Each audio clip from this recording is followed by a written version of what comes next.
안녕하십니까? 오늘은 육과입니다. 지난주 리뷰를 잠깐 해보도록 할까요?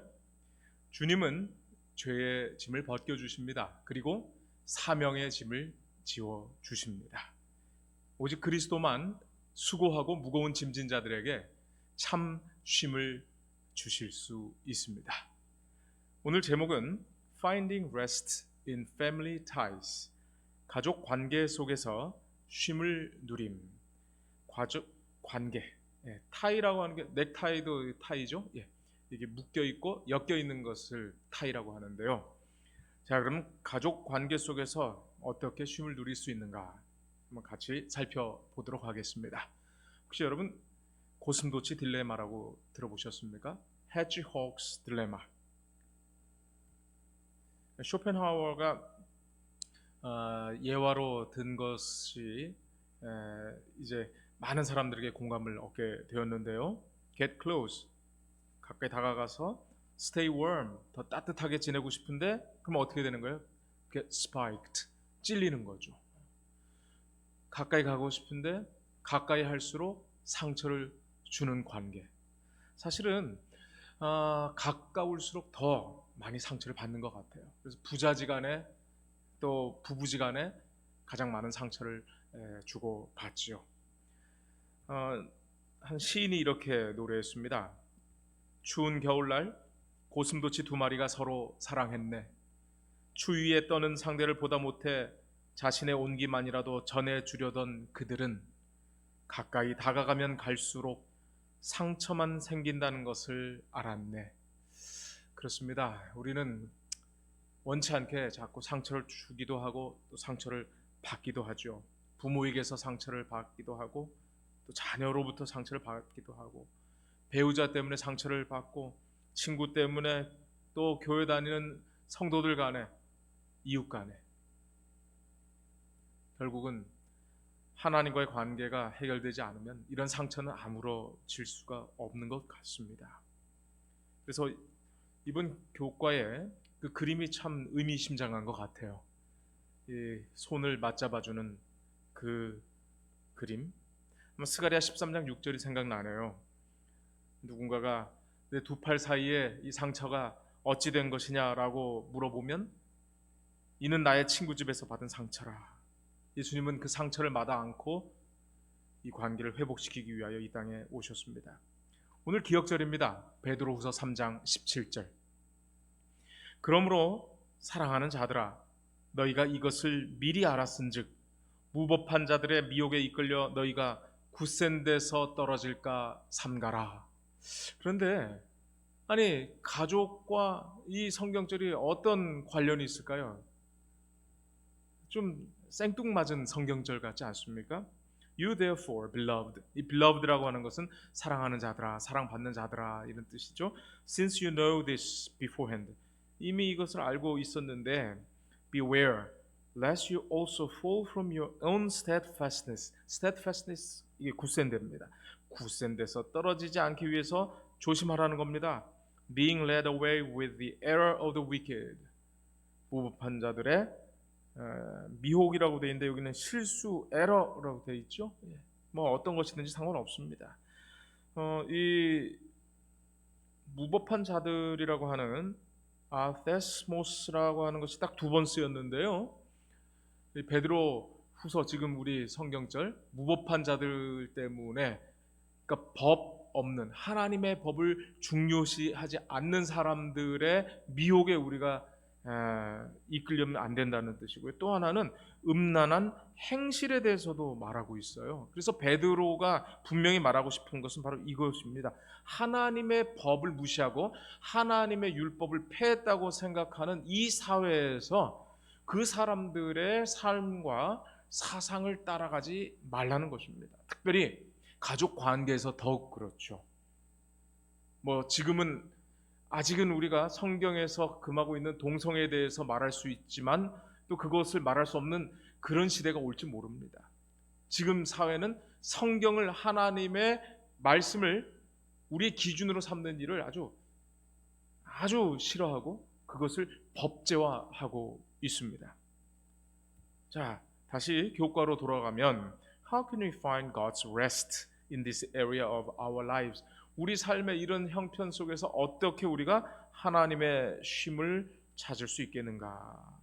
그래서 오늘은 요셉의 이야기를 통해서 한번 그 요셉 가정에 어떤 문제가 있었고 그 가정에서 어떻게 이 문제가 해결이 되었는가 하는 것을 찾아보겠는데요. 여기 되게 재미있는 표현이 있어요. In order to watch God at work. 하나님께서 at work, 일하고 계시는 것을 보라는 것이죠. 요셉의 가정, 이 가정은 엮이는 가정이었습니다.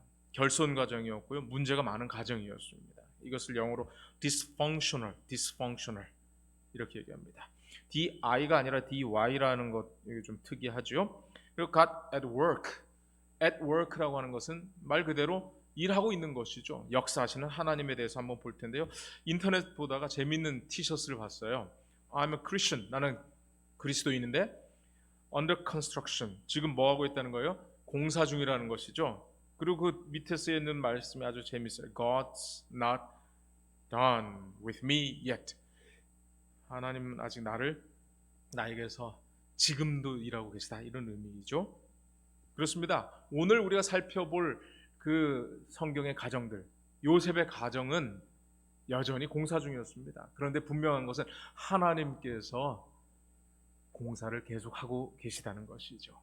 그런 관점에서 이번 교과를 보시면 굉장히 유익이 있을 것입니다. 일요일, dysfunction at home, 가정에서 마주하는 문제들. 아까 말씀드렸습니다만 dysfunction, 펑션이라는 게 기능인데 기능을 하지 못하는 가정이라는 뜻입니다. 문제가 많은 가정, 결손 가정, 그런 뜻이겠죠.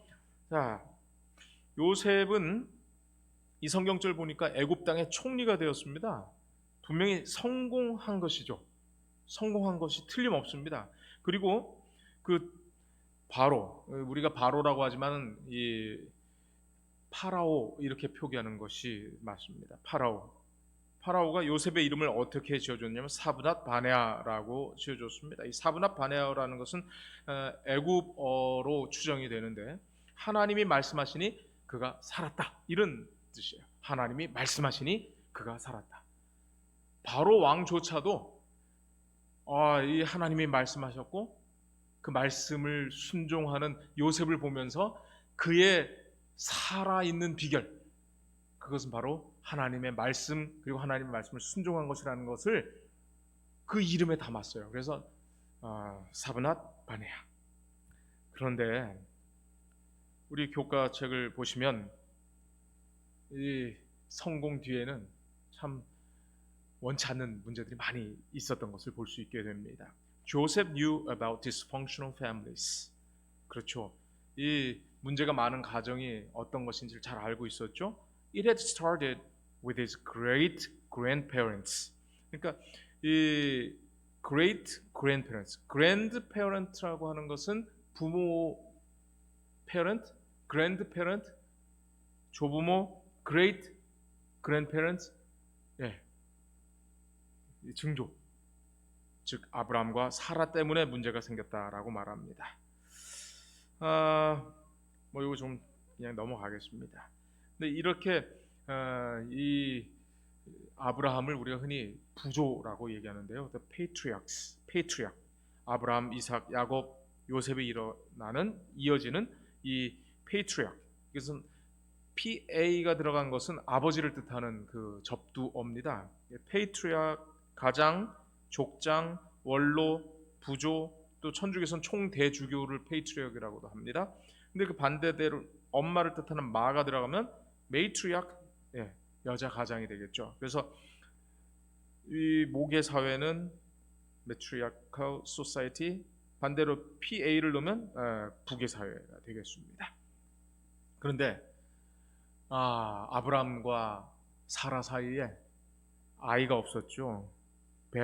이 베런이라는 게 아이를 갖지 못하는 걸 말합니다. 근데 아브라함의 이야기를 가만히 들어보면 우리가 믿음의 조상이라고 알고 있는 이 가정이 사실 막장 드라마가 따로 없습니다. 잠깐 결혼 관련해서 몇 가지 단어 좀 알려드리겠습니다. 모노가미, 노예 강사가 있습니다. 모노가미, 일부 일처, 폴리가미, 일부 다처. 근데 일부 다처와 반대되는 일처다부도 있습니다. 이게 폴리 안드리, 이게 앤드류, 성경의 안드레, 이것이 다 헬라어에서 나왔는데요. 이것이 사람이란 뜻도 되고 남편, 남자라는 뜻도 됩니다. 그러니까 남자를 많이 둔 제도, 일처다부가 되겠습니다. 그리고 divorce라는 것은 갈라서다, 이혼하다라는 말을 알겠고요. 이거는 꼭 알지 않아도 되는데요. Let's go to Reno 하면은 이 네바다주에 큰 유명한 그 이혼 재판소가 있는 도시가 리노라고 합니다. 그래서 Let's go to Reno 하면은 이혼한다, 이런 뜻이라고 합니다. 그러면 어떤 문제가 있었는가?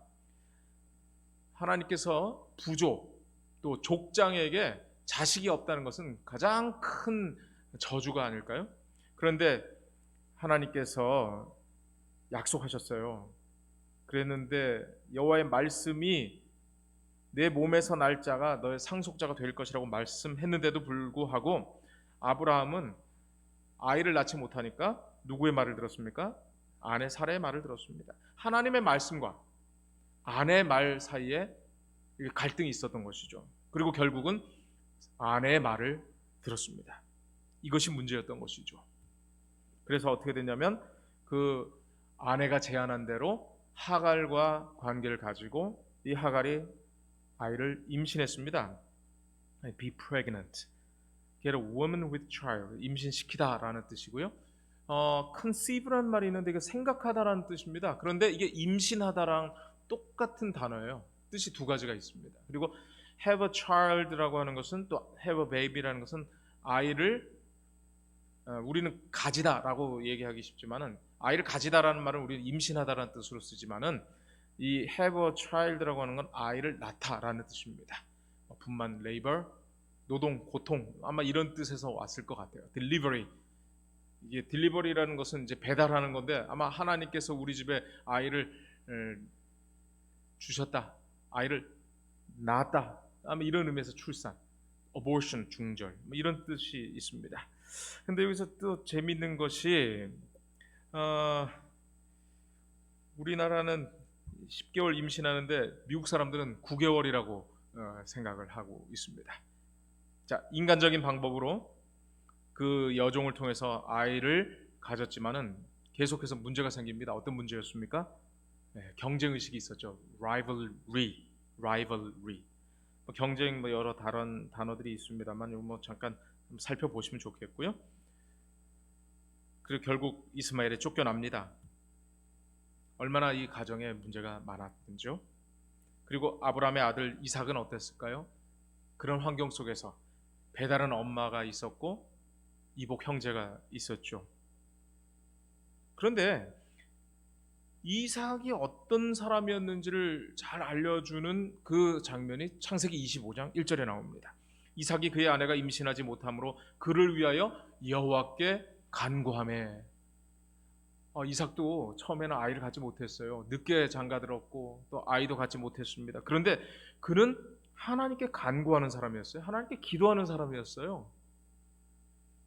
그런데 그 다음 장을 보면은요, 참 안타까운 장면이 나오죠. 창세기 26장 9절, 이에 아비멜렉이 이삭을 불러 이르되 그가 분명히 내 아내거늘 어찌 내 누이라 하였느냐. 이삭이 그에게 대답하되 내 생각에 그로 말미암아 내가 죽게 될까 두려워하였음이로다. 부전자전이라고 하죠. Like father, like son.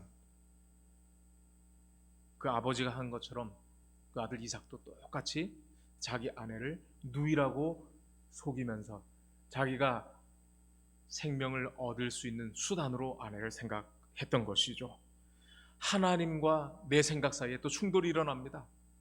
여러분, 믿는 사람의 가정에도 이런 문제가 얼마나 수두룩하겠습니까?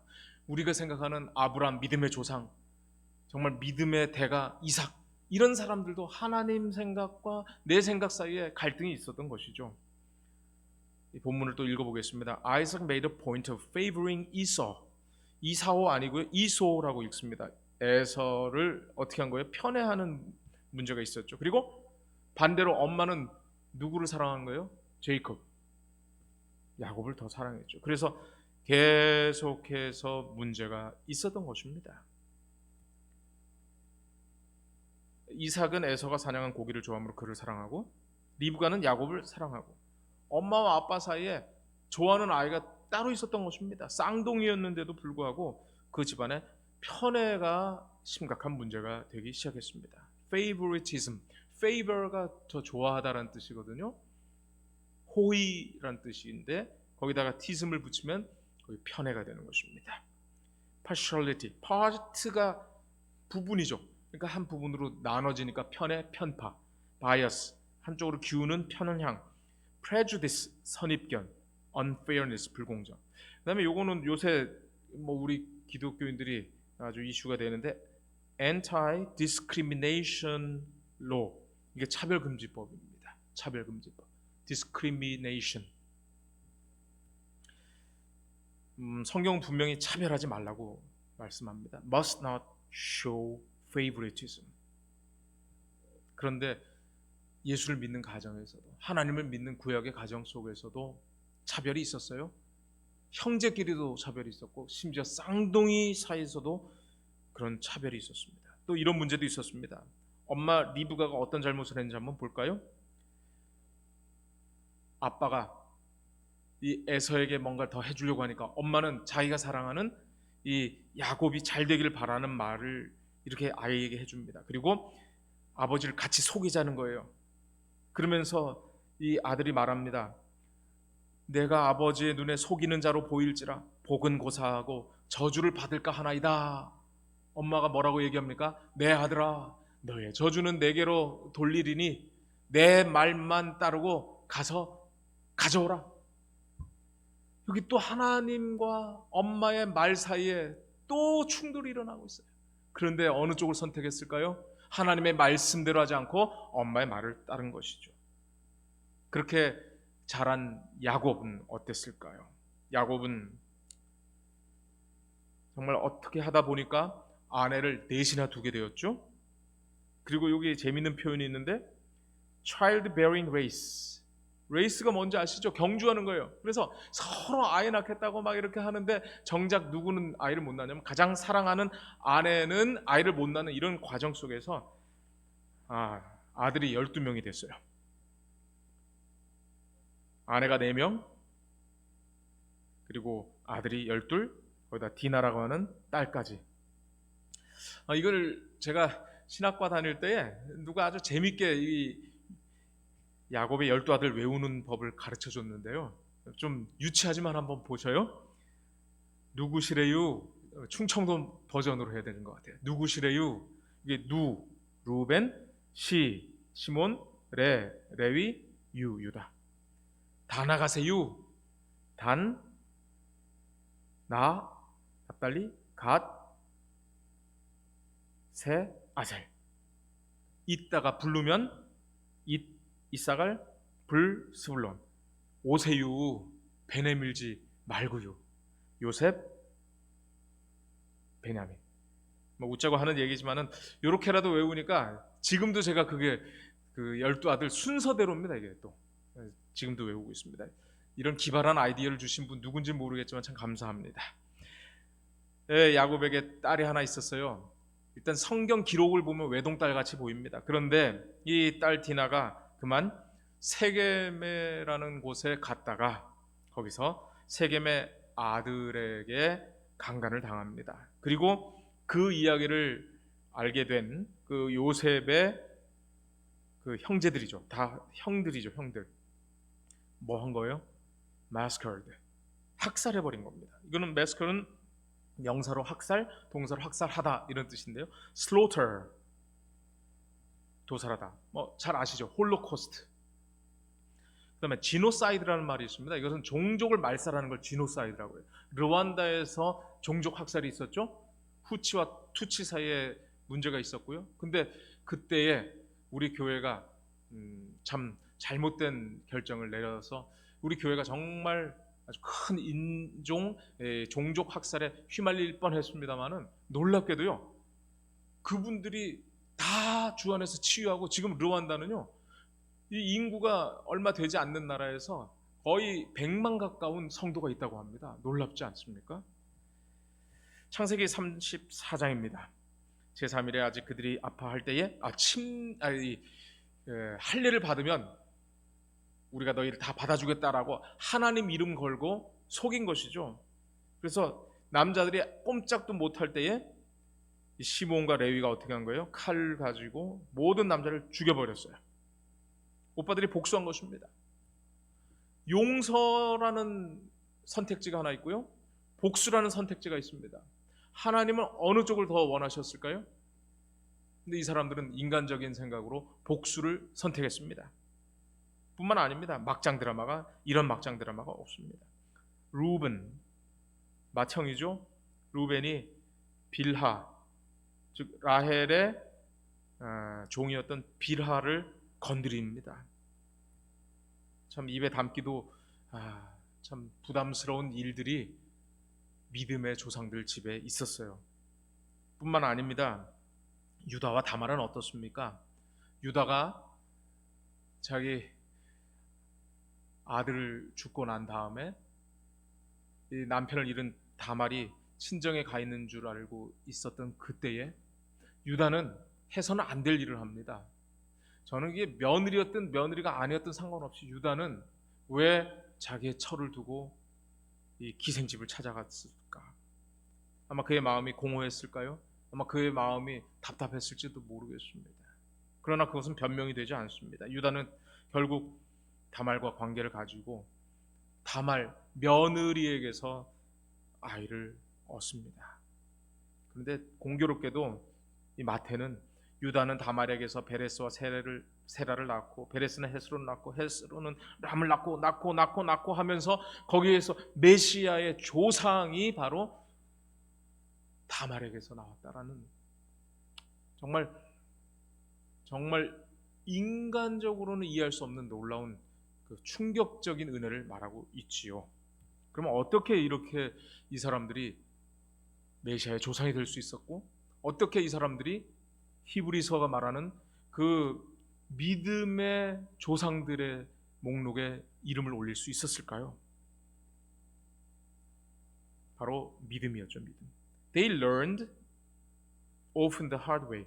아주 힘든 방식으로 배웠다는 겁니다. 뭘 배웠어요? About faith, love, and trust in God. 그러니까 믿음과 사랑과 하나님을 신뢰하는 방법을 배웠다는 거예요. 어떻게 했을 때, as they wrestled with these family issues, 가정에서 일어날 수 있는 문제들, 정말 오늘날에도 막장 드라마에서나 볼 수 있는 그런 일들을 겪으면서 그들은 믿음이 무엇인지, 사랑이 무엇인지, 신뢰가 무엇인지를 배우게 되었다는 것이죠. 만약에 여러분이 고통을 받고 있는데 그 고통이 고통으로 끝나버리면 정말 여러분 비참한 사람으로 인생을 마감할 것입니다. 그러나 그 고통 중에, 문제 가운데서 하나님의 뜻을 찾는다면, 고난의 학교에서 여러분이 놀라운 교훈을 얻게 된다면 여러분은 이 인생 그래도 가치 있다고 말할 수 있지 않겠습니까? 엘렌 화이트 말합니다. 야곱은 천사와 힘을 겨루어 이겼다. 이 죄 많고 잘못이 많은 인간이 겸손과 회개와 자기 포기를 통해서 하늘의 임금과 겨루어 이겼다. 그는 하나님의 약속들을 떨리는 손으로 붙잡았으며 사랑이 무한하신 분께서는 이 죄인의 호소를 물리칠 수 없으셨다. 야곱이 씨름을 한들 물리적인 힘으로 이길 수 있었겠습니까? 그런데 겸손과 회개와 자기 포기를 통해서 하늘의 임금과 겨루어 이겼다는 것이죠.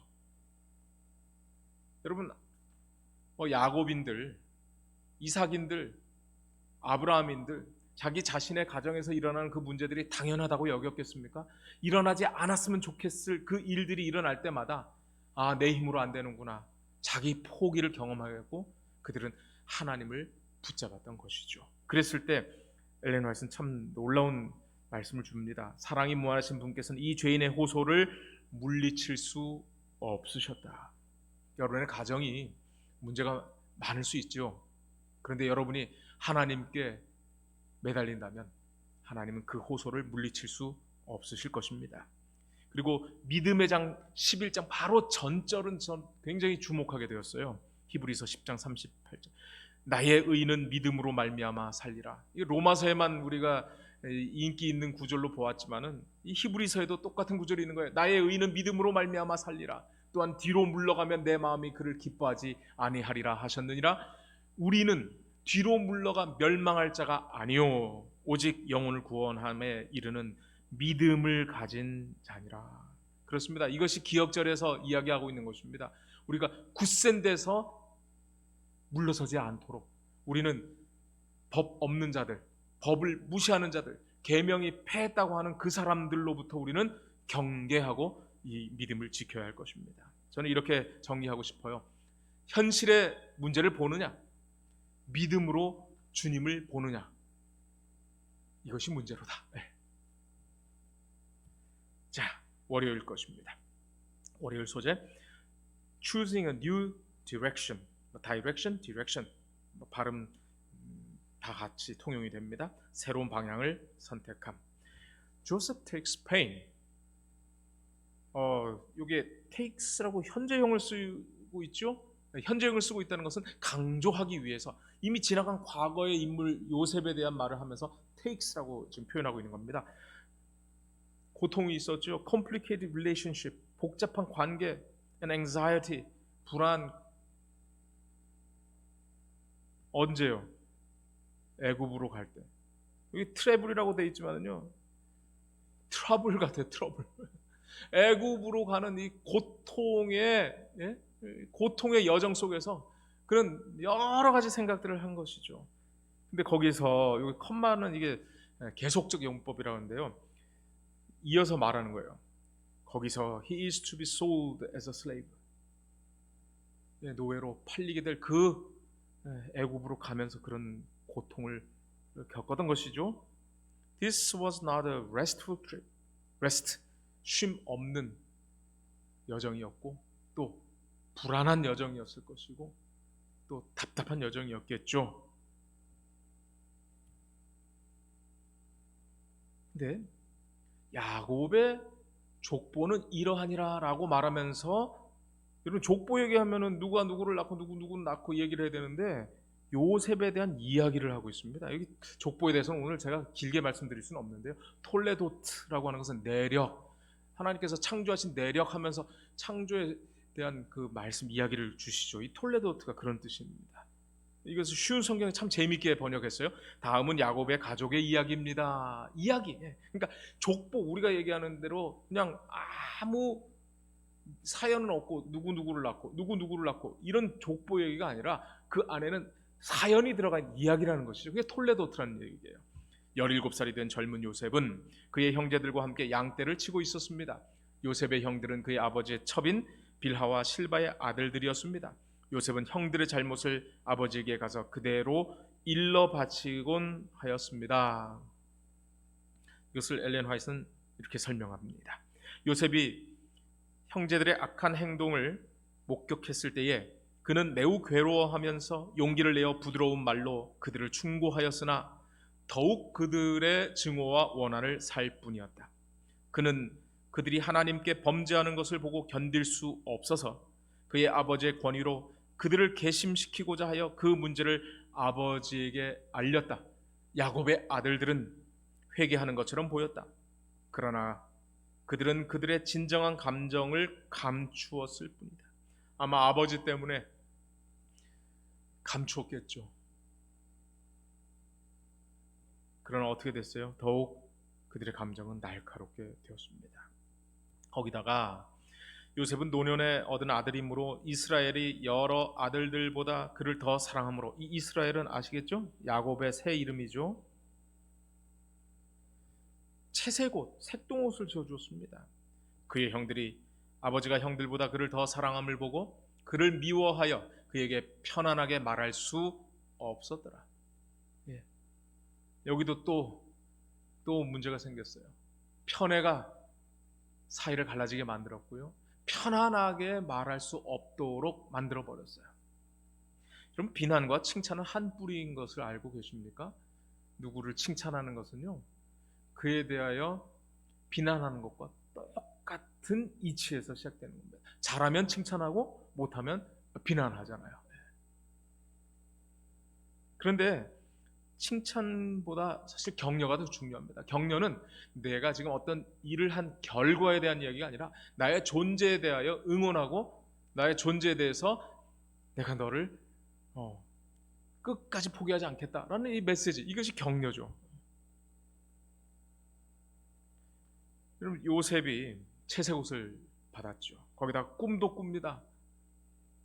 이랬을 때 형들의 미움은 점점 더 아주 극에 달하죠.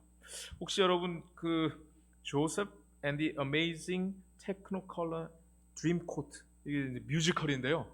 참 재미있어요. 아주 기획력이 뛰어난데 유튜브에서 한번 찾아보시면 아이들하고도 좀 같이 볼만한 그런 뮤지컬입니다. 한번 보시면 좋겠어요. 이 도단이라고 하는 곳에서 형들이 요셉을 만났습니다. 멀리서 봅니다. 한눈에 알아봤습니다. 당연히 알아봤겠죠. 그런 옷 누가 쉽게 입을 수 없는 옷이었겠죠. 꿈꾸는 자가 오는도다. 자, 그를 죽여 한 구덩이에 던지고 우리가 말하기를 악한 짐승이 그를 잡아먹었다 하자 그의 꿈이 어떻게 되는지를 우리가 볼 것이니라 하는지라.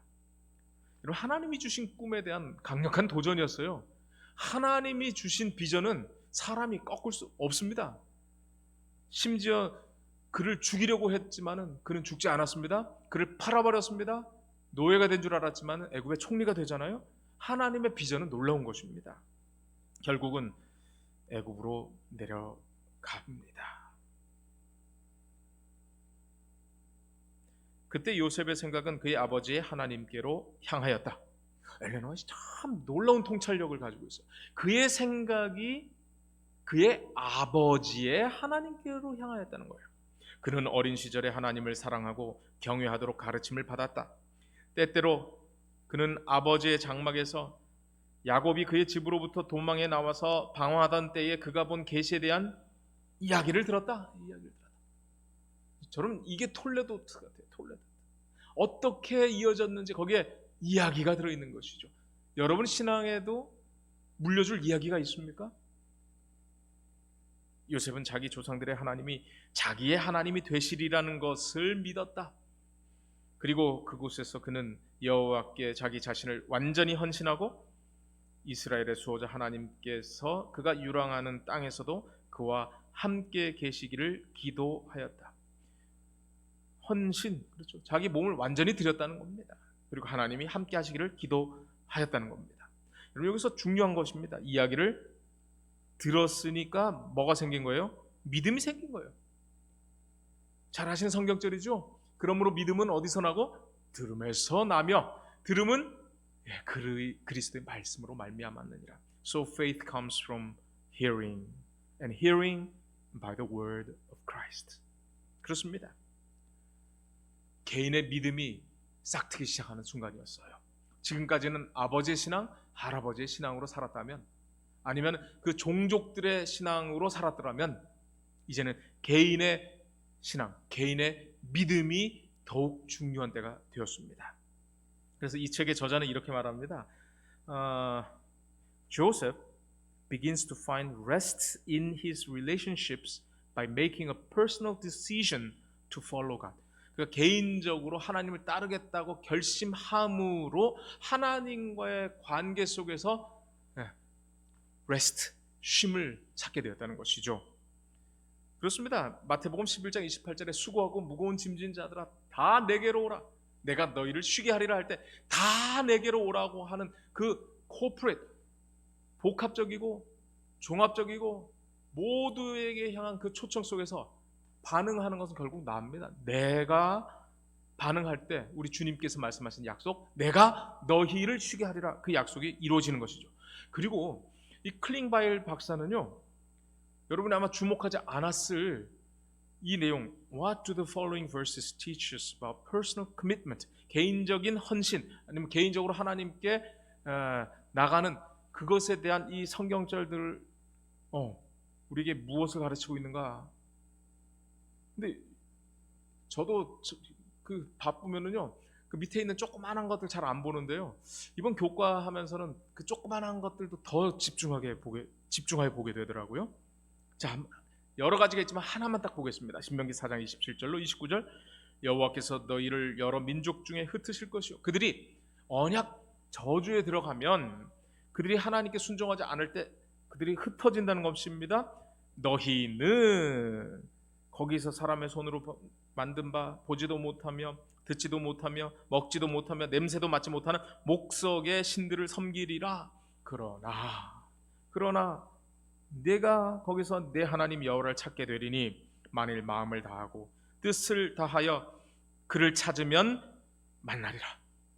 여기는요, 너희라고 하는 말과 너라는 말이 구분이 되어 있어요.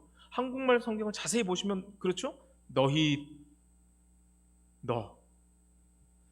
그러니까 민족적으로 그들이 이방으로 흩어져서 이방에 종살이를 하거나 포로의 경험을 하게 될 것이지만 그런 과정 속에서 너 다른 사람 말고요, 바로 내가 하나님을 마음을 다하고 뜻을 다하여 하나님을 찾으면 어떻게 된다는 거예요?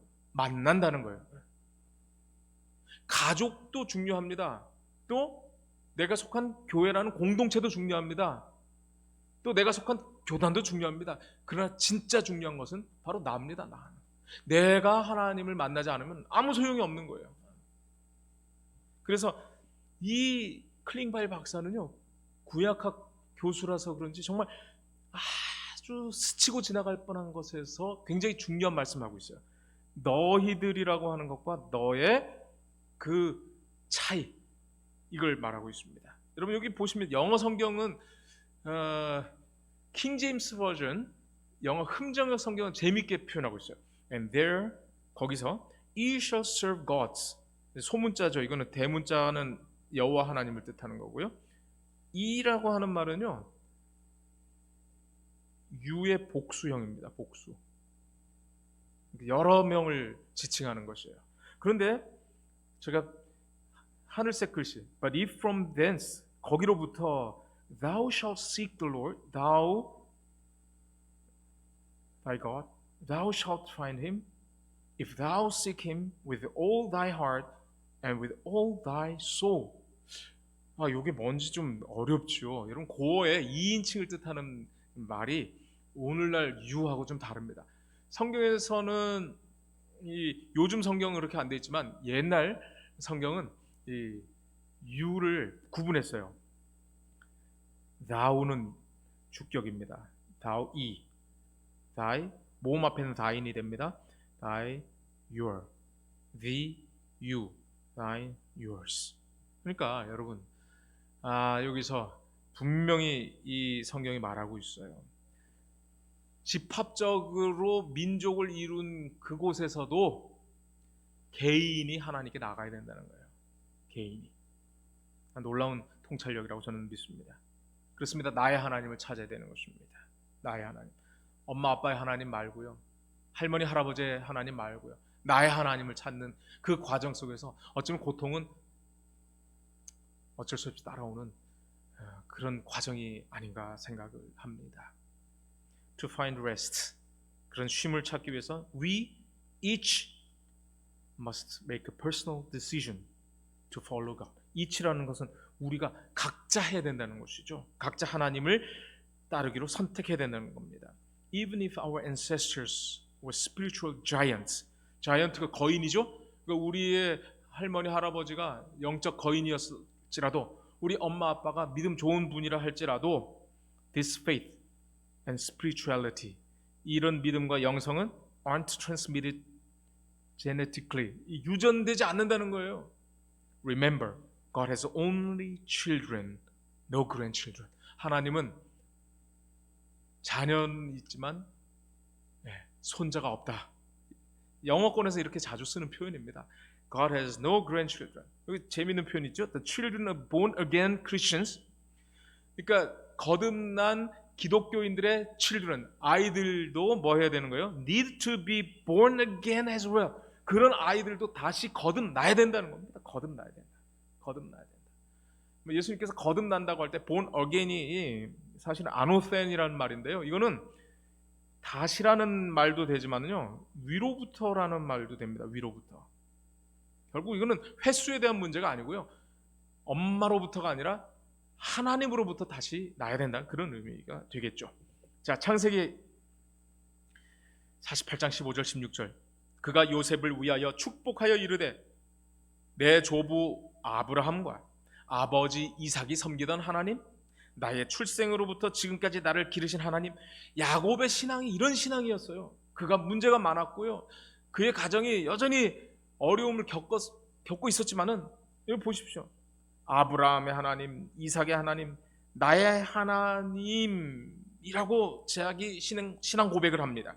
나를 모든 환난에서 건지신 여호와의 사자께서 이 아이들에게 복을 주시오며, 여러분 어떤 복을 바랬을까요? 돈 많은 복 바랐을까요? 내가 나의 하나님을 찾은 것처럼 내 아이들도 그들의 하나님을 찾기를 바라는 그런 축복을 야곱이 하고 있는 것입니다. 이들로 내 이름과 내 조상 아브라함과 이삭의 이름으로 칭하게 하시오며 이들이 세상에서 번식되게 하기를 원하나이다. 그렇습니다. 여러분, 평안할 때 찾지 못했던 그 하나님을 요셉은 애굽에 팔려가면서, 그것도 형들에 의해서 팔려가면서 그 고통 속에서 아버지가 들려주시던 그 하나님을 찾았습니다. 고통은 개인의 구주를 찾게 하는 키, 열쇠입니다. 화요일 Finding True Self-Worth. Self-worth, 이거는 자기를 존중하는 자존감이라는 말인데요, 여기 재밌죠? Do you have someone special in your life? 너는 특별한 사람이 있어? 그랬더니 Yes, me. 이렇게.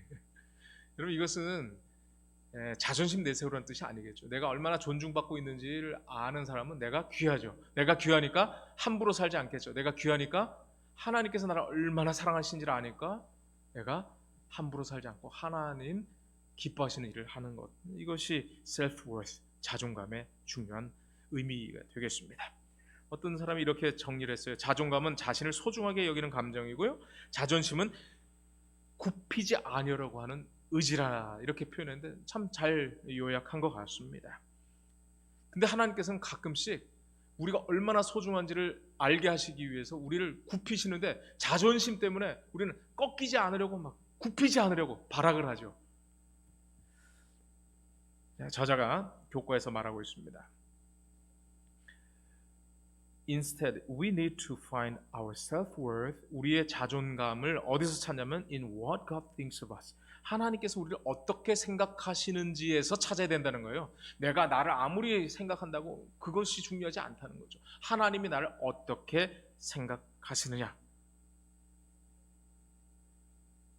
How God sees us. 하나님께서 우리를 어떻게 바라보시느냐. And not in the roles that we currently have.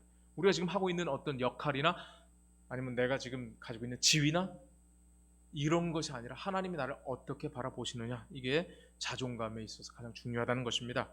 여러분, 이사야 43장 1절 보시면 야곱아, 너를 창조하신 여호와께서 지금 말씀하시느니라.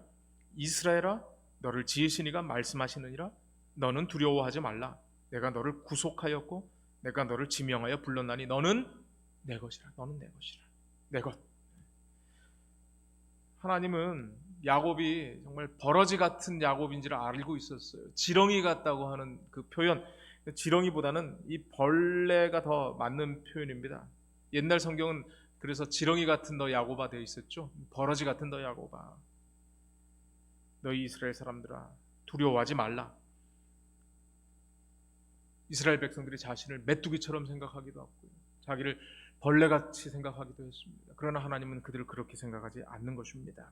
그리고 그들을 특별한 소유로 삼겠다고 말씀하셨어요. 그리고 요한복음 1장 12절에는 영접하는 자 곧 그 이름을 믿는 자들에게는 하나님의 자녀가 되는 권세를 주셨어요. 여러분, 예수님의 이름이 또 하나 있죠. 임마누엘, 뜻이 무엇입니까? 하나님이 우리와 함께 하신다. 즉 하나님이 죄인과 함께 하신다는 것을 믿는 자들은 하나님의 자녀가 되는 권세를 주신다는 겁니다. 그렇습니다. 너는 내 것이야. 너는 특별한 소유야. 너는 하나님의 자녀야. 너는 하나님의 친구야. 너는 하나님의 아들이야. 이런 자의식이 자존감을 생성하는 것이죠. God looks at each of us 하나님 우리 각 사람을 어떻게 보시냐면 with glasses. 여러분 glases가 이 안경이잖아요, 안경. 근데 안경이 두 알이 있으니까 복수형을 씁니다. glasses. 뭐로 돼 있어요? grace. 은혜가 여기 싹 이렇게 코팅된 그런 안경으로 우리를 바라보신다는 거예요. His is potential. 우리의 그 잠재력, beauty, 아름다움, 그리고 talent, 달란트라고도 하고 재능. 근데 we can't even imagine. 내가 알지도 못하고 상상하지 못하는 그것들이 내 안에 있다는 거예요. 그래서 자존감을 가진 사람은요, 하나님의 은혜 가운데서 놀라운 일을 할 수 있는 것이죠. 그리고 맨 끝에 보시면 the cross, 십자가는 also shows us our great worth and value to God. 십자가에서 그 아들과 나를 교환하셨다? 말도 안 되는 이 십자가가 내 삶의 생각을 바꾸게 될 것입니다. 나는 예수 그리스도만큼의 가치가 있는 사람이라는 것이죠.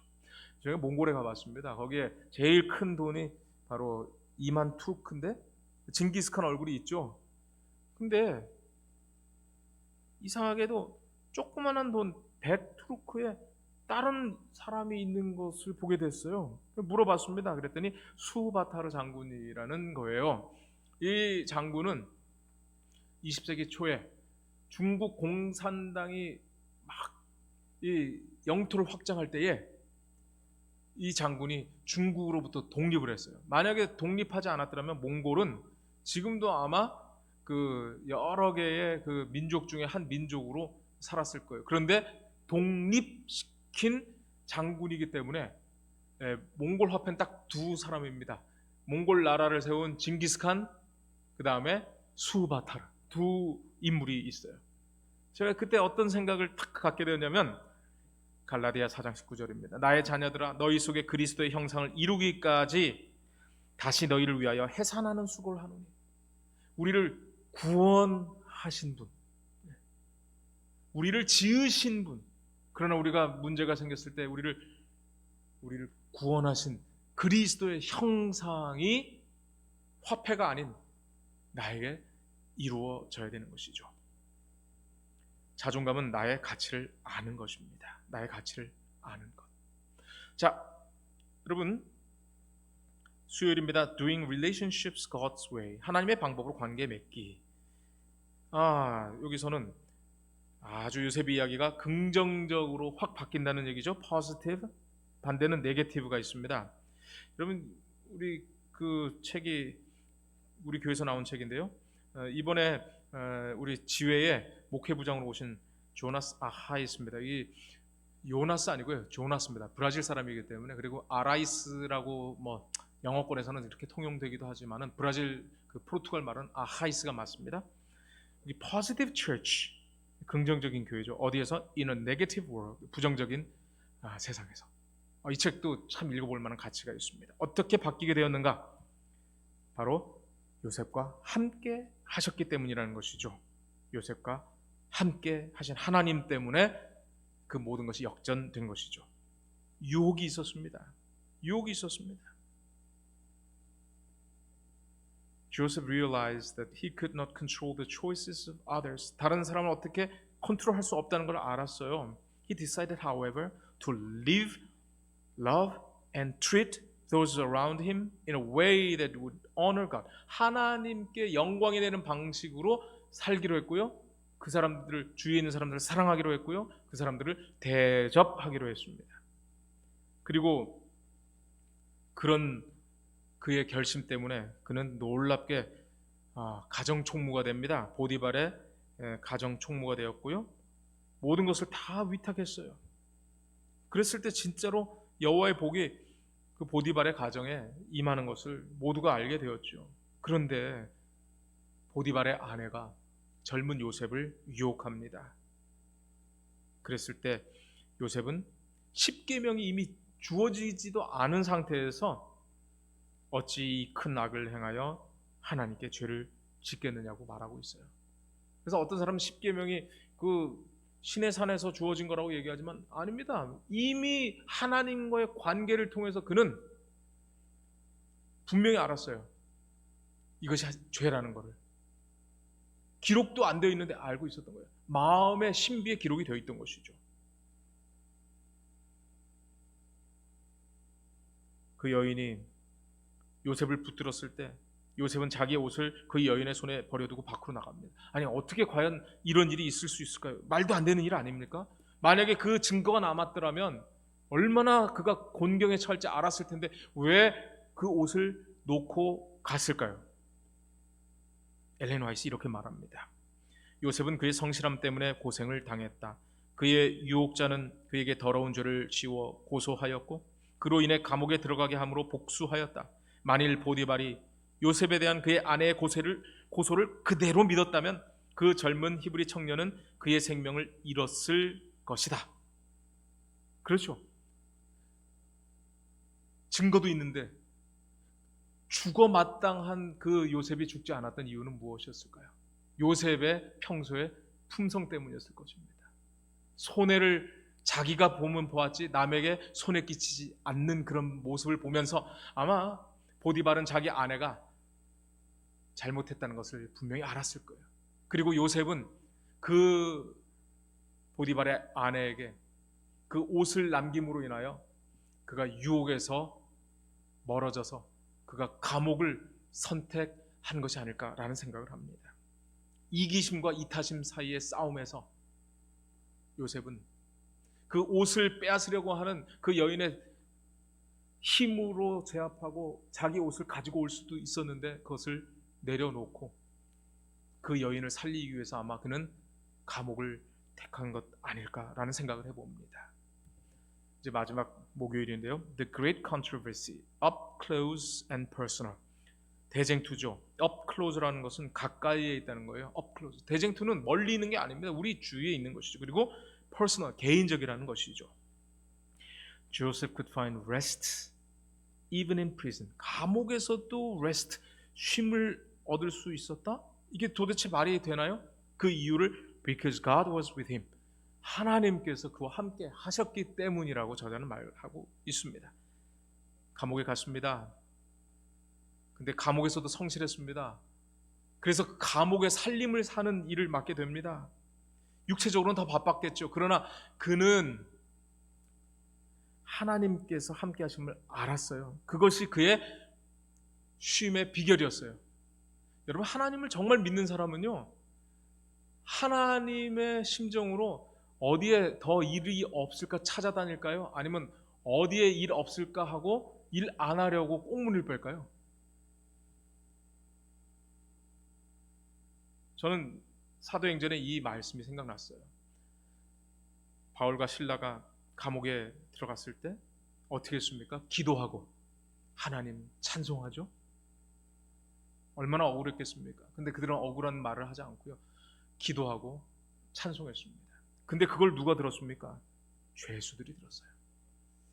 저도 참 실수가 많은데요, 정말 어렵고 힘들 때, 문제가 생길 때 우리 아이들이 제 찬송을 더 많이 들었을지 아니면 저의 불평을 더 많이 들었을지 참 마음에 부담이 됩니다.